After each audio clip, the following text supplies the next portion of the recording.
Welcome to Culture and Causation. I'm Aaron Briley, and I'm looking forward to speaking with my guest today, Dr. Casey Mulligan. Dr. Mulligan is a professor of economics at the University of Chicago. He served as chief economist for the Council of Economic Advisors in the Trump administration from 2018 to 2019.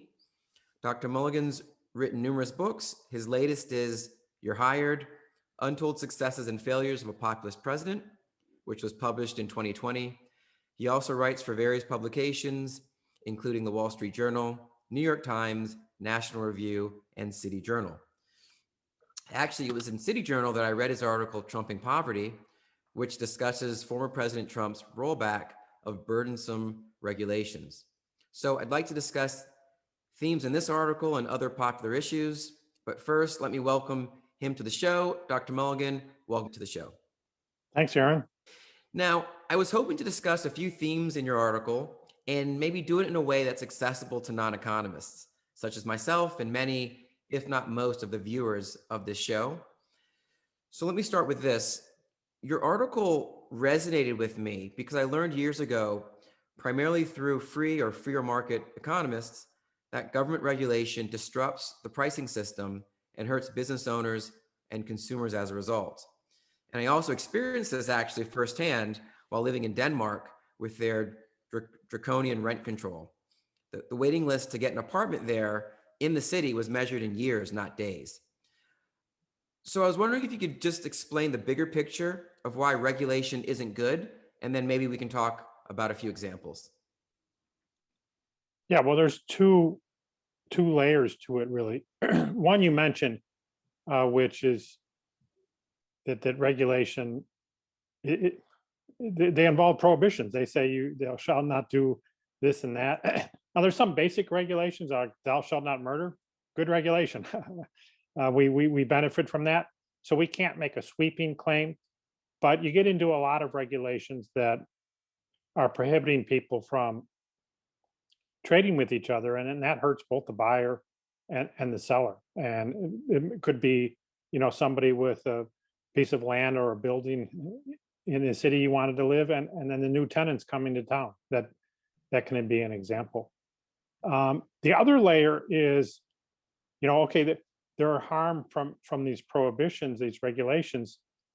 Who bears the harm the most? And that's what I got into in an article about trumping poverty, which is the low income people. And really the big picture there is, well, when the people are in charge of making the regulations, and they're going to make regulations naturally, ones that they don't see that harmful, but maybe are harm other people who aren't like them.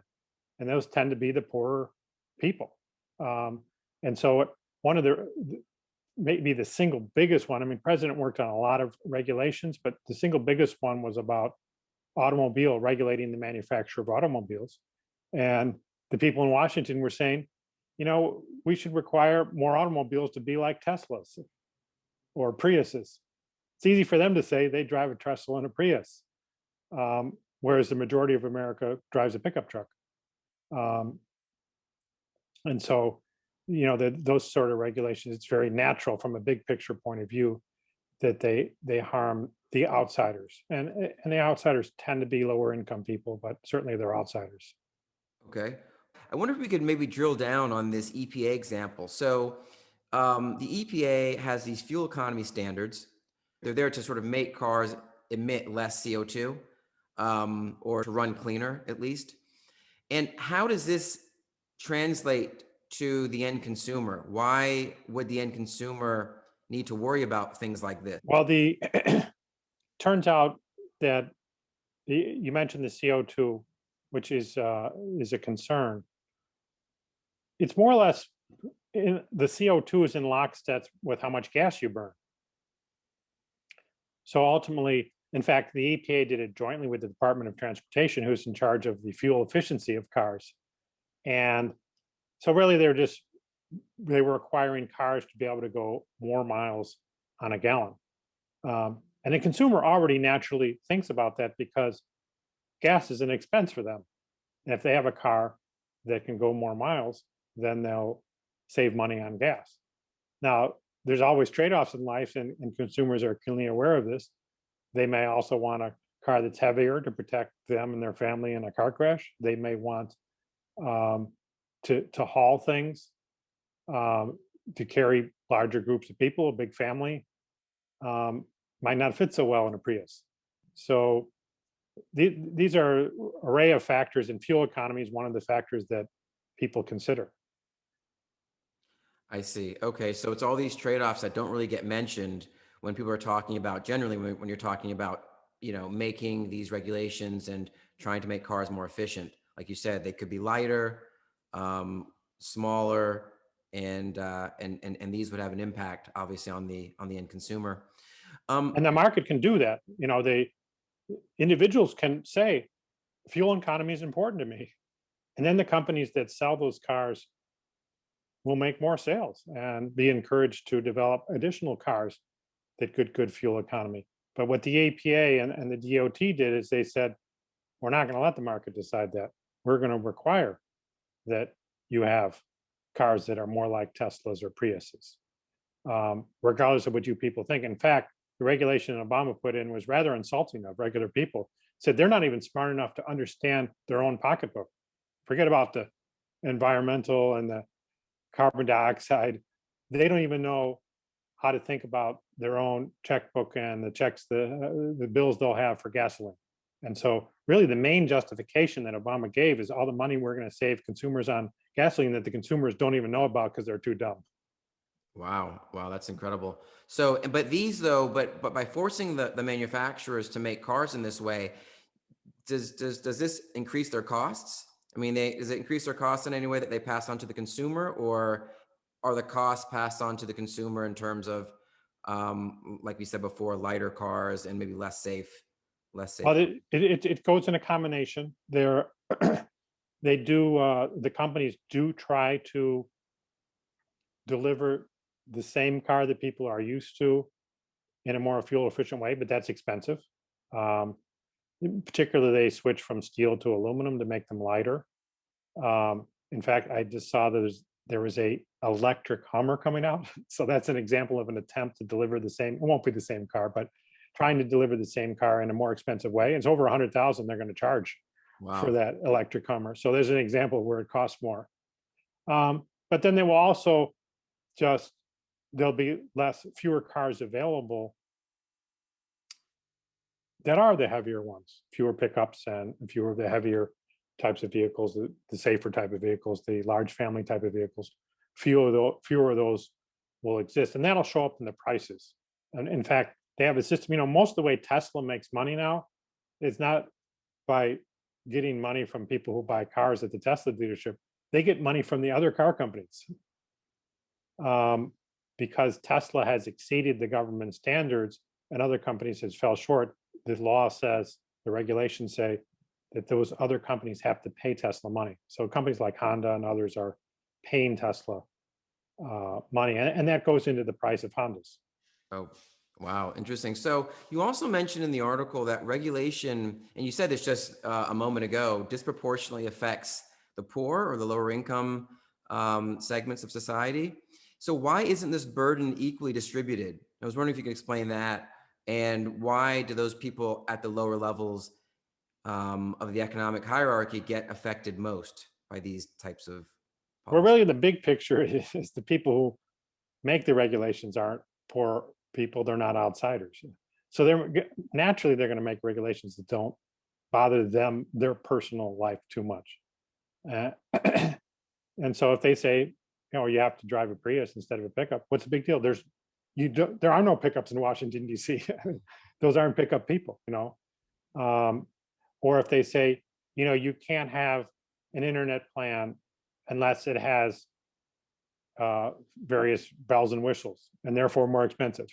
Well, the richer people already buy the more expensive internet plans and are happy with the bells and whistles, but there are low income families who are trying to make ends meet, and they say, I'll take the cheaper internet plan. It doesn't have some of the bells and whistles, but it's cheaper. And there's all kind of products like health insurance.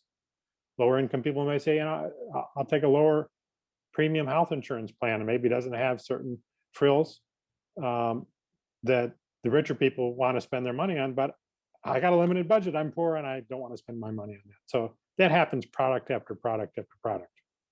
This reminds me, I recently wrote an article about Walter Williams. He was a former economist and professor of economics at George Mason University. And throughout much of his career, he fought against minimum wage laws and policies he thought that hurt poor Americans. Um, and now we're hearing more about the increase of the minimum wage to $15 an hour. And so can you explain maybe why this isn't such a good idea?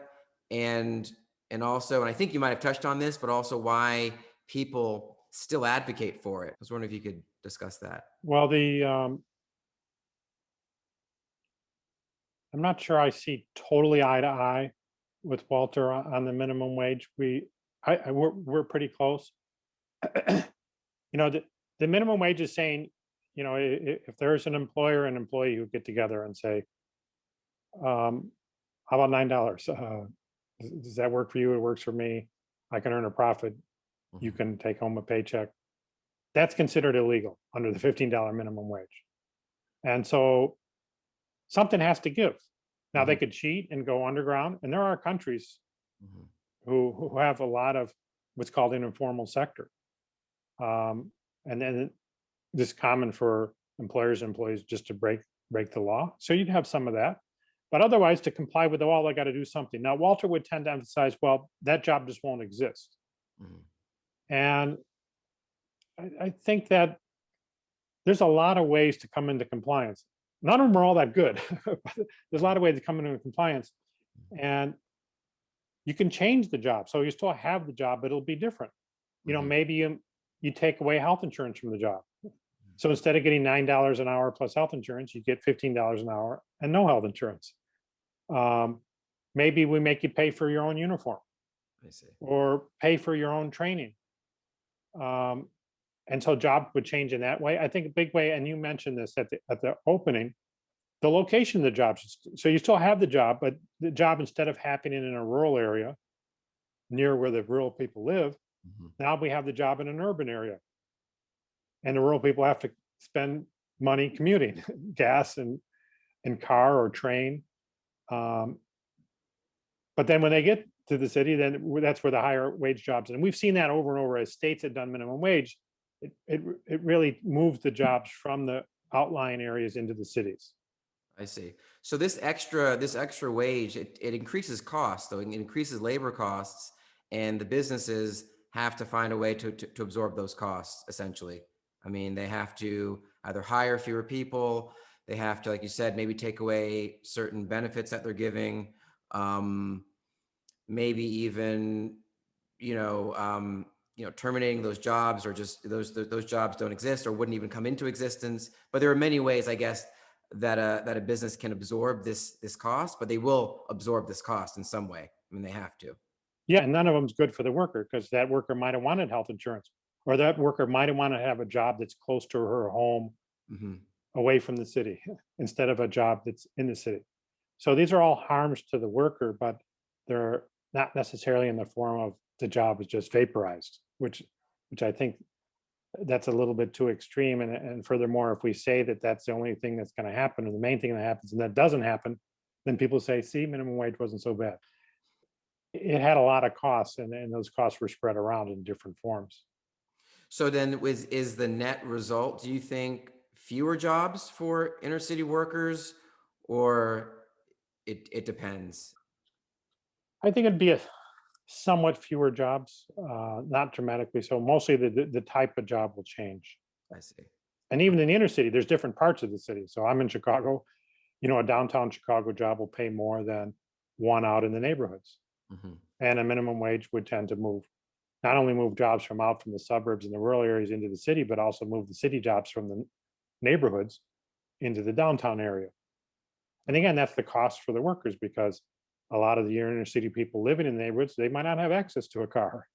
Yeah. Um, and they appreciate having a job that they can walk to or maybe take a short bus ride to instead of having to schlep all the way downtown. So you also work on the gender pay gap, and I'm really interested to hear your take on this, because many in the media and in Washington believe this to be a pressing concern. I live in California. I live in Southern California, and that's all I hear if I meet up with friends or if I, go out to some sort of event. It's this issue that comes up all the time. So I'd like to ask an economist two questions, I guess. One, is there a gender pay gap? And two, what do you think accounts for it? The gender pay gap now is pretty small. If you want to say it was zero, I'm not sure you would be right, but it's an interesting debate to have. It's much smaller than it was 40 or 50 years ago. And that's one thing you never hear. You always hear this line that, oh, inequality got worse in the last 40 or 50 years. Ever since that darn Ronald Reagan, inequality got worse. And there are certain dimensions where inequality did increase. The gap in wages between college graduates and high school graduates grew over that period. But the gap between men and women shrank dramatically since Ronald Reagan. In fact, most of the gap, the disappearance of the gap happened during Ronald Reagan's terms. Whether he gets credit or not, I don't know, but that's when it happened. And so now, as you know, and most of the people will know, it's very common for women now, to married women, even married women with children, to be pursuing, serious careers. Before the Reagan years, that was more uncommon, and the woman we consider the secondary earner, and they wouldn't be pursuing a serious career. They would be in and out of work. They would have years where they're not working at all. Much less common now, and so the gap has gotten a lot smaller. And the reason for it is women. It's not government; it's the women themselves that they decided to go that route. They accumulated skills. Women now are graduating more from college than men are. They've done some amazing things in the workplace, and they're one result they're getting is a much smaller gap. Maybe no gap, but certainly it's quite a small gap. Do you think also this pay gap, this gender pay gap, has to do with how people are looking at the numbers, and not taking into account maybe comparing like with like? Does that happen? Just looking overall, the aggregate of what women make and maybe what men make, and not taking into account maybe how many hours they work or how many days off they take or something like that? Yeah, that would be a factor. So if we were to have the debate, is the gap zero or is it small? You'd have to get into those things because they make a difference between a small gap and a zero gap. But again, comparing to years ago, those kind of issues you're talking about are less important because women are much more now into the long hours jobs, into the sort of professions. It was for a woman to be a lawyer or a physician was very uncommon in the 60s and the century before that. But now they're in those professions. But there'll still be differences. For example, it'd be more common for women to be an attorney for a government employer rather than a corporate attorney or a private attorney. So there are still some differences there, and those you need to dive into to decide. Well, do we have a small gap here, or do we have a no gap? So you also contributed to a study on Biden's economic agenda called An Analysis of Vice President Biden's Economic Agenda: The Long Run Impacts of Its Regulation, Taxes, and Spending, which came out last year. Did anything about his plan surprise you? Because I assume that you knew it was bad going in. Well, what he's doing now is not a surprise because he said in the campaign he was going to do this stuff. So Okay. the surprise wasn't now. Now, maybe the surprise was last year during the campaign, as President Trump himself was saying, wow, this guy's running on raising taxes. That's a pretty unusual thing to do in politics. And he did run on raising taxes, and he's working as we speak on figuring out how to raise them. The part that really, my expectations weren't high from his team, but they even fell below my low expectations, was what they're doing around the automobiles and energy in general. They want to push even farther than Obama did, quite a bit further, in terms of having us all drive electric vehicles. Mm, Now, naturally, we're going to have to plug in our electric vehicles. yeah. So that's going to increase the amount of electricity that people are using because now they don't plug in their car Yeah. into the wall.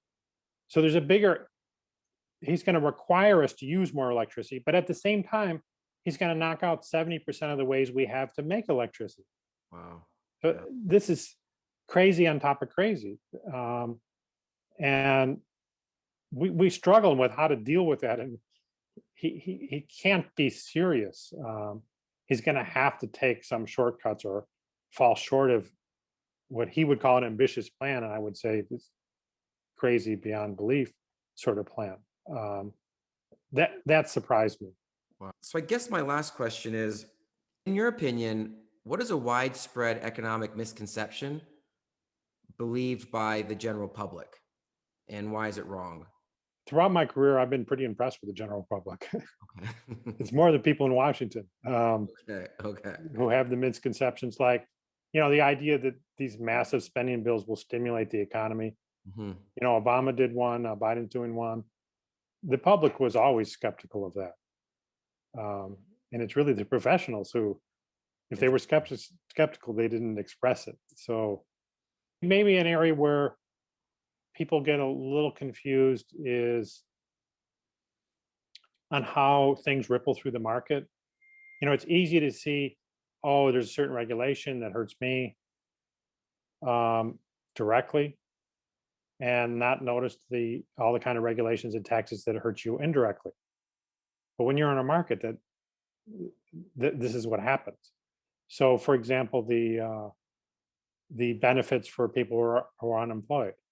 Um, that affects employers too, because now they have to compete with not only have to compete with other companies who are trying to hire workers, but now they have to compete with the federal government who's paying them not to work. And this is kind of an effect that goes through the market, and that's a little bit harder for people to notice or think about. Although the one I just mentioned is plenty of employers have noticed it, but Okay. Well, thank you so much, Dr. Mulligan. I really appreciate you taking the time to answer some questions. And before we go, I want to ask, where can people reach you online, and where can they find your work? for my book, I wrote a book about Trump, and what you saw that article was kind of an excerpt from it called "You're Hired: Untold Successes and Failures of a Populist President."